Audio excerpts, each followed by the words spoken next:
ரத்தன் டாட்டாவோட backed company ஆப்ஸ்டாக்ல delivery ட்ரேடிங்க்கு லைஃப் டைம் 0 brokerage கொடுக்குறாங்க. ஆப்ஸ்டாக்ல கூடிய சீக்கிரம் ஆப்பிள், ஃபேஸ்புக், டெஸ்லா இது மாதிரி இன்டர்நேஷனல் ஸ்டாக்ஸ் எல்லாமே 0 கமிஷன்ல வாங்கிக்கலாம். இதுக்கான லிங்க் கீழே டிஸ்கிரிப்ஷன்ல இருக்கு. இந்த லிங்கை கிளிக் பண்ணி அக்கௌண்ட் ஓபன் பண்ணா 1 மந்த்துக்கு 5000 rupeesக்கான rocket calls free. Hi friends, welcome to daily life Tamil. இன்றைக்கி நம்ம நிகழ்ச்சியில் என்ன டாபிக் பார்க்க போகிறோம்னா, இப்போ பார்த்தீங்கன்னா மார்ச் 31 ஃபைனான்ஷியல் இயர் முடிஞ்சிருக்கு. ஸோ இந்த இயர் எப்படி இருக்க போகுது, ஷேர் மார்க்கெட்டில் டாக்ஸேஷன் பற்றி வீடியோ போடுங்க அப்படின்னு சொல்லியிருந்தீங்க.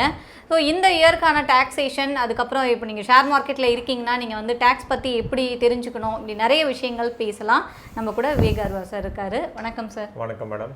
சார், நம்ம வியூவர்ஸ் கேட்டிருக்காங்க, ஷேர் மார்க்கெட்டில் இருக்கிறவங்களுக்கு டாக்ஸேஷன் பற்றி ஒரு வீடியோ போடுங்க அப்படின்னு சொல்லிட்டு. ஸோ ஃபைனான்ஷியல் இயர் மார்ச் 31 நேற்று முடிஞ்சிருக்கு. இப்போ நம்ம அடுத்த இயர்க்குள்ளே வந்தாச்சு, அடுத்த ஃபைனான்ஷியல் இயரில்.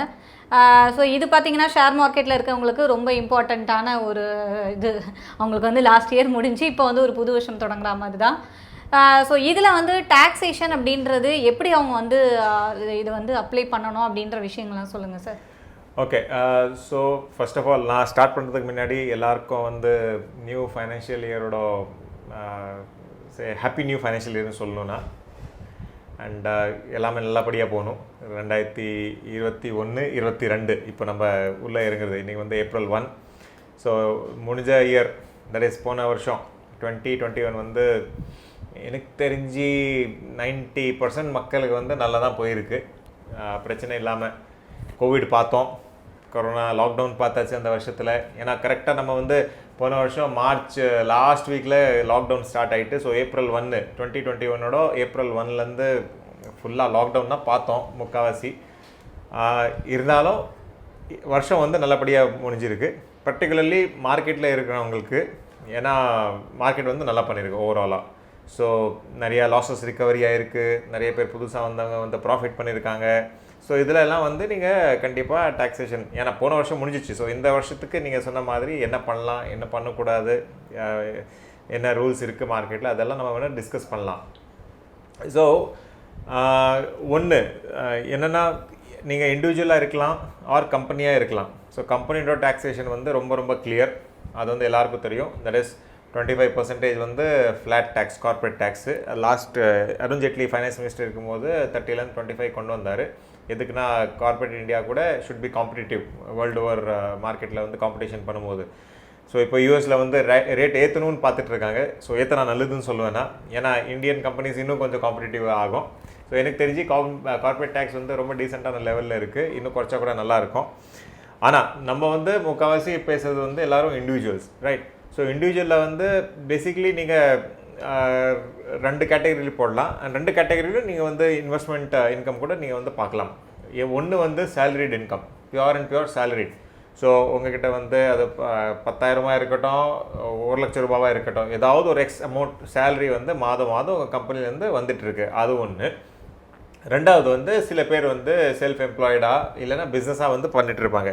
ஸோ பிஸ்னஸாக பண்ணிகிட்ருக்கீங்கன்னா அது ப்ரெடிக்ட் பண்ண முடியாது. இந்த மாதம் நீங்கள் 10,000 சம்பாதிக்கலாம், அடுத்த மாதம் நீங்கள் 1,00,000 ரூபா சம்பாதிக்கலாம், 3வது மாதம் நீங்கள் 50,000 ரூபா நஷ்டம் கூட பண்ணலாம், ரைட்டா? ஆனால் ஒரு ஃபைனான்ஷியல் இயர், தட் இஸ் இன்னைக்கு ஸ்டார்டிங் 1 ஏப்ரல் 2021, இது புது ஃபைனான்ஷியல் இயர். ஸோ 21லேருந்து 31 மார்ச் 2022, 22 இந்த ஒரு வருஷத்தில் நீங்கள் சம்பாதிக்கிற அமௌண்ட்டில் நீங்கள் டேக்ஸ் கட்ட போகிறீங்க. ஸோ போன பட்ஜெட்டில் ஏதாவது பெரிய மாற்றம் இருந்திருக்கா? இல்லை, எந்த சேஞ்சஸும் இல்லை லக்கிலி. ஸோ ஒரு கன்சிஸ்டன்சி போயிட்டுருக்கு, அது நல்லது சொல்லலாம். அஃப்கோர்ஸ் கொஞ்சம் டேக்ஸ் குறைச்சிட்டு இருந்தால் நல்லாயிருக்கும். அந்த கோவிட்னால குறைக்கல. எனிவே, ஸோ இப்போ நார்மல் ஒரு இண்டிவிஜுவலுக்கு என்ன tax slab, that is 2 lakh to, நீங்கள் இதெல்லாம் நான் ஸ்லோவாக சொல்கிறேன், நீங்கள் வீடியோ பார்க்கும்போது நோட் பண்ணலாம், இல்லை ரிவைண்ட் பண்ணி திருப்பி கூட பார்க்கலாம். 0லேருந்து 2.5 லட்சம் ரூபா உங்கள் வருமானம் வருஷத்துக்குன்னா, அது பிஸ்னஸாக இன்கமாக இருக்கட்டும் ஆர் சேலரிடாக இருக்கட்டும், 0லேருந்து 2,50,000 சொன்னால் உங்கள் டாக்ஸேஷன் டோட்டலாக 0%. ஓகே, 2,50,000 1 ரூபா எக்ஸ்ட்ரா வைங்க. 2,50,000லேருந்து 5 லட்சம் ரூபா வரைக்கும் உங்கள் இது இன்கம் இருந்தால், வருமானம் இருந்தால், அந்த 2.5 லட்சம் ரூபாய்க்கு மேலே 5% டேக்ஸ். ஓகே, 5 லட்சம் ரூபாய்க்குலேருந்து 10 லட்சம் ரூபாய் வரைக்கும் 20% வந்து வரி நீங்கள் கட்டி ஆகணும். ஓகே, 10 லட்சம் ரூபாய்க்கு மேலே வந்து 30%.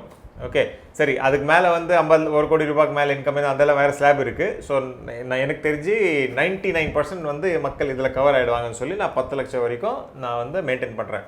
ஸோ ரிப்பீட் பண்ணுறேன், 0 to 2,50,000 0%, 2,50,000 to 5 lakhs வந்து 5%, 5 lakhsலேருந்து 10% வந்து 20%, அண்ட் 10 lakhsக்கு அபவ் வருமானம் இருந்தால் நீங்கள் வந்து 30% டேக்ஸ் கட்டணும்.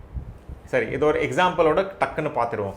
ஒருத்தருக்கு வந்து 3 லட்சம் ரூபா. சரி, இதில் இன்னொரு கண்டிஷன் என்ன இருக்குன்னா, இது வந்து போன பட்ஜெட்லேயும் இல்லை, அதுக்கு முன்னாடி பட்ஜெட்டில் வந்து ஆஃபர் இல்லை, இது வந்து ரூல் கொண்டு வந்தாங்க. உங்கள் டோட்டல் டேக்ஸபிள் இன்கம் 5 லட்சம் வரைக்கும் இருந்தால் 0 டேக்ஸ். சரி, நீங்கள் இப்போ கன்ஃபியூஸ் ஆவீங்க, 2 lakh to 0 to 2,50,000 and 2,50,000 to 5 lakhs 5% சொன்னீங்களே சார், இப்போ 5 lakhs வரைக்கும் 0ன்னு சொல்கிறீங்க. நான் உதாரணம் சொல்கிறேன் எப்படின்னு.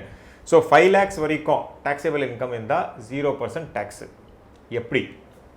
எப்படின்னா எல்லா வருமானமும் சேர்த்து, உங்கள் சேலரி இன்கமாக இருக்கலாம், உங்கள் எஸ்பிஐ அக்கௌண்ட்டில் வந்து இன்ட்ரெஸ்ட் வந்துட்டுருக்கோம், எஃப்டி அமௌண்ட் ஏதாவது கிடச்சிட்ருக்கோம், அதெல்லாம் சேர்த்து 5 லட்சத்துக்கு கீழே இருந்தால் நீங்கள் வரியே கட்ட தேவையில்லை. இது எதுக்கு பண்ணாங்கன்னா 5 lakhs வரைக்கும் எல்லோரும் வந்து சந்தோஷமாக இருக்கட்டும்னு சொல்லி அவங்க வந்து கவர்மெண்ட் வந்து இது கொடுத்தாங்க. சரி, இது எப்படி ஒர்க் அவுட் ஆகும்? ஒருத்தருக்கு வந்து 6 லட்சம் ரூபா சேலரி ஆர் இன்கம். என்ன ஆகும்னா 6ல் வந்து எவ்வளோ போகும்? 2.5 லட்சம் ரூபா போயிடும் ஃபஸ்ட்டு, அது 0. So 6 minus 2.5, next 2.5, 2.5 to 5 lakhs வந்து 5%. ஸோ 2,50,000ல் 5% எவ்வளோ ஆயிடுச்சு? 12,500 ரூபா. ரைட்டா? பேலன்ஸ் எவ்வளோ இருக்குது? 1 லட்சம் ரூபாய் இருக்குது. ஸோ அது 1 லட்சம் ரூபாய்க்கு வந்து 20%. ஸோ பேலன்ஸ் 6 lakhs வரைக்கும், 5 to 6 lakhs வரைக்கும் 20%. ஸோ 20,000 rupees ப்ளஸ் 12,500 எவ்வளோ ஆயிடுச்சு? 32,500 ரூபா. 32,500 ரூபா வந்து உங்கள் டாக்ஸேஷன் இதில் வந்து வருது. ஓகே, ரெண்டாவது எக்ஸாம்பிள், ஒரு 3 எக்ஸாம்பிள் சொல்கிறேன். ஒருத்தருக்கு வந்து எல்லாமே சேர்த்து 4,90,000 ஆர் 5 lakhs தான் வருதுன்னா அது 0 டேக்ஸ். நான் சொன்ன மாதிரி. இதுக்கும் என்ன வித்தியாசம்? இதுக்கு என்ன வித்தியாசம்னா, சரி, உங்கள் இன்கம் வந்து 5,10,000 ரூபா, ஜஸ்ட் மிஸ் 10,000 ரூபா எக்ஸ்ட்ரா. ஸோ அந்த 10,000 ரூபாய்க்கு வந்து 5 லட்சம் வரைக்கும் 0 ஆகாது. 2.5, ரைட்? பேலன்ஸ் 2.5க்கு வந்து 12,500 ரூபா, பேலன்ஸ் 10,000 ரூபாய்க்கு வந்து 2,000 ரூபா, 20%. ஸோ 14,500. இதுதான் டிஃப்ரென்ஸ். சரியா? ஸோ இதுதான் டேக்ஸ் ஸ்லாப். சரி, இதில் வந்து நீங்கள் ஷேர் மார்க்கெட் ஸ்பெஷலாக கேட்டீங்க, ரைட்டா? ஷேர் மார்க்கெட்டில் ஒருத்தர் இன்வெஸ்ட் பண்ணால் இந்த ஸ்லாப் தனி, ஷேர் மார்க்கெட் ஸ்லாப் வந்து டோட்டலாக தனி. ஷேர் மார்க்கெட்டில் என்ன சொல்கிறாங்கன்னா, நீங்கள் வந்து ஒரு முதலீடு இன்றைக்கி செய்கிறீங்க, முதலீடு செஞ்ச அப்புறம் 1 வருஷத்துக்கு உள்ளே நீங்கள் வித்துடுறீங்க, சம்பாதிக்கிறீங்க. 1 வருஷத்துக்குள்ளே, 1 வருஷம்னா இன்றைக்கி வந்து நீங்கள் 1 ஏப்ரல் வாங்குறீங்க, அடுத்த வருஷம் 31 மார்ச் விற்றுட்டிங்கன்னா அது 1 வருஷம் ஆகலை, ஃபுல்லாக 1 வருஷத்துக்குள்ளே விற்றுட்டீங்க. ஆனால் அதை 1 ஏப்ரல் திருப்பி விற்கிறீங்கன்னா 1 வருஷத்துக்கு மேலே ஆயிடுச்சு, ரைட்டா? 1 லட்சத்துக்கு மேலே, அதாவது 1 வருஷத்துக்கு மேலே விற்றீங்கன்னா 0% tax. That is long term capital கெயின்னு சொல்லுவாங்க. That is up to 1 lakh வந்து 0%. ஸோ நீங்கள் வந்து லாங் டேர்ம், சரி, இந்த வருஷம் நீங்கள் இன்வெஸ்ட் பண்ணி லாங் டேர்ம் வந்து நீங்கள் 1 லட்சம் ரூபா சம்பாதிக்கிறீங்க, நான் வந்து 2 லட்சம் ரூபா சம்பாதிக்கிறேன். ஓகே, என்ன ஆகும்னா up to 1 lakh 0% tax. So உங்கள் இன்கம் வந்து 1 lakh லாங் டேர்ம், நீங்கள் வந்து வரியே கட்ட மாட்டீங்க. ஓகே, என் இன்கம் வந்து 2 லட்சம். ஸோ 2 லட்சத்தில் 1 லட்சம் வரைக்கும் ஃப்ரீ. ஸோ 2 minus 1 அது போயிடும். பேலன்ஸ் 1 லட்சம் இருக்குது. அந்த 1 லட்சத்தில் வந்து 10% நீங்கள் வந்து வரி கட்டணும். ஸோ நான் வந்து 10,000 rupees டேக்ஸ் கட்டுவேன், ரைட்டா? ஸோ இது வந்து தனி ஸ்லாப். இதுவும் நீங்கள் மிக்ஸ் பண்ணுவேன். சார், நான் இங்கே சம்பாதிக்கவே இல்லையே, இதில் நான் கட்டணுமா? கண்டிப்பாக கட்டணும். சார், இங்கே நிறைய சம்பாதிச்சேன், இங்கேயும் நிறைய சம்பாதிச்சேன், இதுக்கு என்ன டேக்ஸ்? இதுக்கு இங்கே 10 லட்சத்துக்கு மேலே சம்பாதிச்சா உங்களுக்கு 30% டேக்ஸு. இங்கே வந்து 10 லட்சத்துக்கு மேலே சம்பாதிச்சா 1 lakh வரைக்கும் ஃப்ரீ. பேலன்ஸ் 9 லட்சத்துக்கு வந்து வெறும் 10% டேக்ஸு. ஸோ ஸோ அதுதான் டிஃப்ரென்ஸ். ஸோ அதனால தான் ஸ்டாக் மார்க்கெட்டில் இன்வெஸ்ட் பண்ணுறது வந்து பெனிஃபிஷியல்னு சொல்லுவோம். எதுக்குன்னா இங்கே வந்து வெறும் 10% டேக்ஸு. சரி, short term capital gain. Short term capital கெயின்னா நீங்கள் வந்து வாங்குனீங்க, ஒரு வருஷத்துக்குள்ளே விற்றுட்டீங்க. 1 ஏப்ரல் வாங்குறீங்க, அடுத்த வருஷம் 31 மார்ச்சுக்குள்ளே விற்றுட்டீங்க நீங்கள், ரைட்டா? ஸோ 1 இயர் கூட ஆகலைன்னா அந்த ப்ராஃபிட்டில் வந்து 15% ஃப்ளாட் டேக்ஸ். 15% ஃப்ளாட் டேக்ஸ், அவ்வளோதான்.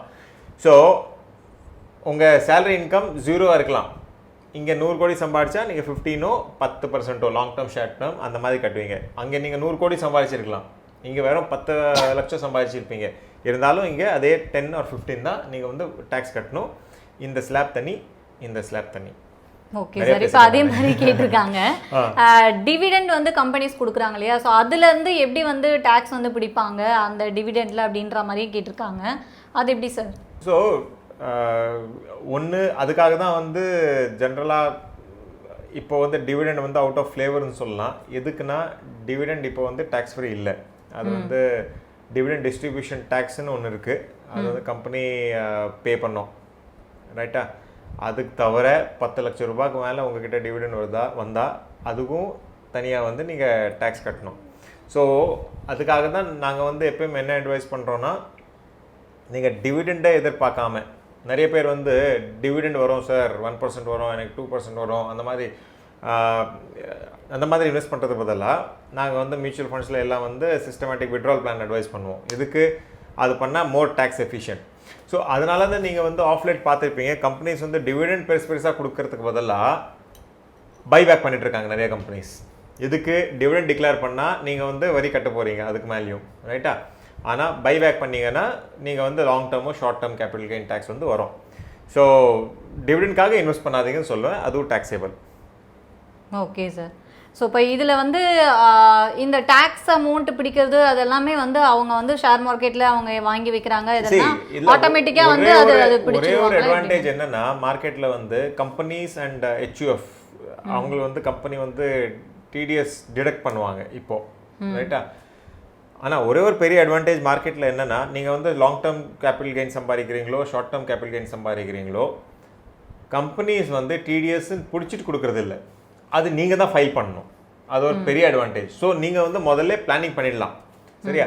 சரி, இந்த வருஷத்துலேருந்து ஒரு இன்ட்ரெஸ்டிங் திங் ஆக போகுது. அது எப்படி இருக்கும், எப்படி ஆகும், கொஞ்சம் என்ன சொல்கிறது, அதை பார்த்தா தான் தெரியும். ஆனால் பட்ஜெட்டில் அனௌன்ஸ் பண்ணாங்க, நீங்கள் ரிட்டர்ன் பண்ண போவீங்கல்ல, உங்கள் லாங் டேர்ம் ஷார்ட் டேர்ம் வந்து ஆட்டோமேட்டிக்காக சிஸ்டம் கேல்குலேட் பண்ணி உங்களுக்கு முதல்ல காமிச்சிடும். என்னென்னா மார்க்கெட்டில் வந்து நம்ம இன்வெஸ்ட் பண்ணுறோம் பாருங்களேன். ஸோ இப்போ நீங்கள் வந்து என்கிட்ட வரீங்க, ஒரு அக்கௌண்ட் ஓப்பன் பண்ணுறீங்கன்னா, ஒரு டிமேட் அக்கௌண்ட் என்கிட்ட வந்து ஓப்பன் பண்ணுறீங்கன்னா, முதல்ல நான் என்ன கேட்குறேன், உங்கள் பேன் நம்பர் கேட்குறேன், ரைட்டா? ஸோ இன்றைக்கி வந்து அந்த டேட்டா எல்லாருக்கிட்டையும் அவைலபிள், இன்கம் டேக்ஸ் டிபார்ட்மெண்ட் கிட்ட விட அவைலபிள். ஸோ நீங்கள் வந்து அந்த பேன் நம்பரை வச்சு அந்த சிஸ்டமில் வச்சுட்டு நீங்கள் என்னென்ன பை பண்ணீங்க, என்ன செல் பண்ணீங்க, அந்த டீட்டெயில் ஃபுல்லாகவே வந்து சிஸ்டமில் காமிக்க போகுது, ரைட்? ஸோ சில பேர் வந்து காமிக்க மாட்டாங்க பாருங்கள், ரிட்டர்ன் ஃபைல் பண்ணும்போது காமிக்கலைன்னா அது சிஸ்டம் ஆட்டோமேட்டிக்காக பிடிக்க போகுது. ஸோ கோயிங் ஃபார்வர்ட் என்ன ஆகும்னா, டேக்ஸ் இவேஷன் சொல்லுவாங்க. இதை டேக்ஸ் கட்டாமல் நான் எஸ்கேப் ஆகிடணும்னு ஒரு மென்டாலிட்டியோட நிறைய பேர் இருப்பாங்க, ரைட்டா? அது வந்து பயங்கரமாக குறைய போகுது. சரி, இதில் என்ன டிஸ்பியூட் வரலாம், மேபி அந்த கேல்குலேஷனில் சில எரர்ஸ் வருது, ஆர் ராங் திங்ஸ் வரலாம், அதெல்லாம் டெக்னிக்கல் கிளிச்சஸ் வரலாம், ரைட்? அது வந்துச்சுன்னா சில லீகல் டிஸ்பியூட் வந்து ஏறத்துக்கு சான்சஸ் இருக்கும். ஸோ இந்த சிஸ்டம் எப்படி இருக்குன்னு ரொம்ப ரொம்ப இன்ட்ரெஸ்டிங் திங். இருந்தாலும் what ever said and ton, மார்க்கெட்டில் வந்து டாக்ஸேஷன் பொறுத்த வரைக்கும் லோவஸ்ட். ஸோ நீங்கள் வந்து கண்டிப்பாக இன்வெஸ்ட் பண்ணணும். சரி, டேக்ஸ் சேவ் எப்படி பண்ணலாம், அது நீங்கள் கேட்கவே இல்லை. ஏன்னா எல்லாரோட இன்ட்ரெஸ்ட் அதில் நிறைய இருக்கும், எப்படி சேவ் பண்ணுறது, அதை தான் நான் கேட்க வந்தேன். ஸோ இப்போ வந்து அவங்க வந்து பண்ணுறாங்க அப்படின்னா அந்த டேக்ஸ் அமௌண்ட் எல்லாமே வந்து அவங்களோட புரோக்கர்ஸ் பார்த்துப்பாங்களா, இல்லை ஆட்டோமேட்டிக்காக அது இது பண்ணுமா, இல்லை இதை நம்ம வந்து எப்படி சேவ் பண்ணுறது அப்படின்றத கேட்க. ஜென்ரலாக ஒரு டிப்பிக்கல் ஸ்டாக் புரோக்கர் வந்து இதெல்லாம் பார்க்க மாட்டாங்க. டிப்பிக்கல் ஸ்டாக் புரோக்கர் என்ன, நீங்கள் ஆர்டர் போடுறீங்க, நீங்கள் வாங்குறீங்க, நீங்கள் விற்கிறீங்க, அவர் ஆர்டர் உங்களுக்காக போடுறாரு, விற்கிறாரு, அவ்வளோதான். அந்த மாதிரி டிப்பிக்கல் யார் பார்ப்பாங்கன்னா, எங்கள் மாதிரி அட்வைசர்ஸ் ஜெனரலாக பார்ப்பாங்க. ஒருத்தருக்கு வந்து எவ்வளோ டேக்ஸ் வருது, வரலையா, அதை ஏதாவது அட்ஜஸ்ட்மெண்ட் பண்ணணுமா. இப்போ வந்து நேற்று வரைக்கும் 31 மார்ச் வரைக்கும் நிறைய பேர் கால் பண்ணி, சார் எனக்கு இவ்வளோ ப்ராஃபிட் வருது, இதை எப்படி மிச்சம் ஆக்குறது, இது டேக்ஸ் பிளானிங் சொல்லுவாங்க, டேக்ஸ் எவேஷன் சொல்ல நான். ஆனால் சில விஷயம் நான் ஆன்லைன் சொல்லலாம், சிலது சொல்லக்கூடாது. ஆனால் அந்த டேக்ஸ் பிளானிங் வந்து 31st வரைக்கும் நிறைய பேருக்கு வந்து அதை ஓடிட்டுருக்கோம். ரைட், சில பேருக்கு இன்கம் கம்மியாக இருக்கும், சில பேருக்கு எக்ஸ்பென்சஸ் ஜாஸ்தியாக இருக்கும். அதை எப்படி எல்லாம் பேலன்சிங் பண்ணுறது லீகல் மெத்தடாக, ரைட்டா, லீகலாக இல்லீகலாக எதுவுமே சொல்ல நான், லீகலாக எப்படி பண்ணுறதுன்னு சொல்லி அந்த மாதிரி எங்ககிட்ட நாங்கள் நிறைய அதுதான் 31 மார்ச் வரைக்கும் செம்ம பிஸியாக இருப்போம். ரைட், இது ஒரு அட்வைசர் பண்ணுற வேலை. இருந்தாலும் ஜென்ரலாக ஆஸ் எ அட்வைசர் ஒரு டிப்பிக்கல் சேலரிட்னா உங்ககிட்ட வந்து பெரிய இது இல்லை, என்ன சொல்கிறது, ஹைட் அண்ட் சீக் பண்ணுறதுக்கு எதுவுமே இல்லை, ரொம்ப ரொம்ப கிளியர். ரைட், ஸோ அது வருதுன்னா 2-3 செக்ஷன் ரொம்ப ரொம்ப பாப்புலர். 80C ஒன்று, 80D ஒன்று, 80CCD. ஓகே, 80Cனா பிஎஃப், மியூச்சுவல் ஃபண்டில் இஎல்எஸ்எஸ் ஃபண்ட்ஸு, இதெல்லாம் நீங்கள் 1,50,000 வரைக்கும் நீங்கள் வந்து மிச்சம் பண்ணலாம். ஸோ நம்ம வீடியோவில் ஸ்டார்டிங்கில் கேட்டோம்ல 5 lakhs வரைக்கும் டேக்ஸபிள் இன்கம் இருந்தால் டேக்ஸ் ஃப்ரீன்னு. ஸோ அஸ்யூம் உங்கள் இன்கம் வந்து 6.5 லட்சம் இருக்குது, 6.5 lakhs, 6 லட்சம்னா 50,000க்கு மேலே மாதம், which is a decent salary நிறைய பேருக்கு இன்றைக்கி. ரைட்டா, 6.5 இருக்குன்னா அந்த 1.5 லட்சம் ரூபாய் நீங்கள் வந்து இஎல்எஸ்எஸில் 80Cயில் மிச்சம் பண்ணிட்டீங்கன்னா 6.5 - 1.5 5 லட்சம் தான் டேக்ஸபிள் இன்கம். ஸோ பேசிக்காக நீங்கள் வந்து 6 லட்சம் வரைக்கும் நீங்கள் டேக்ஸே கட்ட தேவையில்லை. டேக்ஸ் பிளானிங் நீங்கள் பண்ணணும், உங்கள் அட்வைசர் கிட்ட உட்காந்து நீங்கள் அது பண்ணுங்க. ஒன்று. ரெண்டாவது 80D, அது வந்து ஹெல்த் இன்சூரன்ஸ். பேசிக்காக ஹெல்த் இன்சூரன்ஸில் வந்து 30,000 ரூபாய் வரைக்கும் உங்களுக்கு வந்து டேக்ஸ் ஃப்ரீ அங்கேயும். ஸோ 6.5 + 30 6,80,000 வரைக்கும் நீங்கள் வந்து டேக்ஸ் கட்ட தேவையில்லை. சரி, 80CCD என்பிஎஸ்ன்னு சொல்லுவாங்க, நியூ பென்ஷன் ஸ்கீம். அதில் வந்து இன்வெஸ்ட் பண்ணக்கூடாதா, மேபி அது தனியாக ஒரு வீடியோ பண்ணலாம். ஓகே, நான் ஜென்ரலாக ப்ரிஃபர் பண்ணுறது இல்லை. இருந்தாலும் அதில் நீங்கள் இன்னொரு 50,000 ரூபாய் போட்டுட்டு நீங்கள் வந்து டேக்ஸ் சேவிங்ஸ் வந்து பண்ணலாம். ஸோ என்ன சொல்ல வரேன்னா, ஒரு 6 லட்சத்துல 7 லட்சம் வரைக்கும் நீங்கள் இன்கம் இருந்தீங்கன்னா நீங்கள் ₹1 டேக்ஸ் கட்டாமல் எஸ்கேப் ஆகிடலாம். இவ்வளோ டாக்ஸேஷன் கம்மியாக இருக்குது. எப்படி சேவ் பண்ணுறதுன்றது தான் சொல்கிறாரு. எஸ்கேப் ஆகிடலாம்னா யாரும் தப்பாக நினைச்சிட போகிறாங்க. பிளானிங் இதெல்லாம் அப்படின்றது தான் இதெல்லாம் ஆன்லைனில் சொல்கிற விஷயம் எல்லாமே சொல்லியாச்சு. ஓகே, ஆஃப்லைனில் சொல்கிற விஷயம் வந்து நான் ஆன்லைனில் சொல்ல முடியாது. ஓகே சார், ஸோ வந்து டாக்ஸேஷன் பற்றி நம்ம நேயர்கள் கேட்டிருந்தாங்க. ஸோ எல்லாமே விலாவரியாக சொல்லிட்டீங்க. Thank you sir. ரொம்ப நன்றி மேடம். ஸோ கண்டிப்பாக யூஸ்ஃபுல்லாக இருந்திருக்கும்னு நினைக்கிறேன். ஸோ அடுத்து உங்களுக்கு எந்த மாதிரி டாபிக் வேணும்னாலும் கமெண்ட் பண்ணுங்கள், நம்ம அடுத்த வீடியோவில் சந்திக்கலாம். ரத்தன் டாட்டாவோட பேக்டு கம்பெனி ஆப்ஸ்டாக்ல டெலிவரி ட்ரேடிங்க்கு லைஃப் டைம் 0 brokerage கொடுக்குறாங்க. ஆப்ஸ்டாக்ல கூடிய சீக்கிரம் ஆப்பிள், ஃபேஸ்புக், டெஸ்லா இது மாதிரி இன்டர்நேஷனல் ஸ்டாக்ஸ் எல்லாமே 0 கமிஷனில் வாங்கிக்கலாம். இதுக்கான லிங்க் கீழே டிஸ்கிரிப்ஷனில் இருக்குது. இந்த லிங்கை கிளிக் பண்ணி அக்கௌண்ட் ஓப்பன் பண்ணால் 1 monthக்கு 5,000 rupeesக்கான ராக்கெட் கால்ஸ் ஃப்ரீ.